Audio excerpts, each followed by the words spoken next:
I was born to a seaside town, a town so sized, to know most people by sight and lots by name, Mr. and Mrs.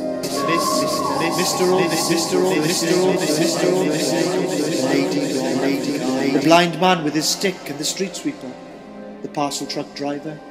Bobby Lewis and his grocery shop on wheels, the house where someone had died. Through the nets you could see the dead fruit still on the table, dead as its owner, and there to remind us to linger. The summers were hot, and the winters as cold as 100 feet of snow, and autumn leafed the garden, and spring sprang with cherry tree blossoms, all pink and fancy, and the grape-like yellow of the laburnum tree, with its promise of poisoned pea pods later on. And then, like a wedding, the garden would blow the blossom in circles as the sea winds peeped between the bungalows and deflowered the trees. On Sunday, it was the archers on the radio, then church for hymns and prayers and sermons, sometimes funny, sometimes too long, sometimes my brother was in the choir, my dad a sidesman, and my mum all dressed up for church. At the age of 8,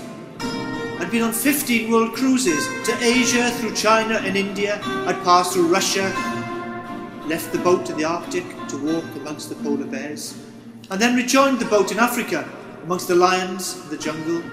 then back to daylight and off the world cruise in the fair, the cakewalk, the hall of mirrors, and the glass maze with all the awful panic it could bring. There was a stall in the shape of an apple that sold toffee apples and candy floss, and penny arcades and miners' wives and sons and daughters and miners with blue scarred faces and laughing and tears, and all the fair could give was there to be absorbed. Even when we weren't there, it was there, merry-go-rounding and shimmering in the background on the wind of each summer's day in Porthcawl.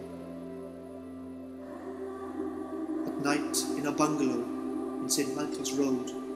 you could hear the high tides crashing and grinding, you could hear the foghorn,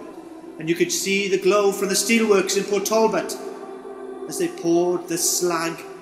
It was as if the sun had peeped over the horizon to encore the sunsets,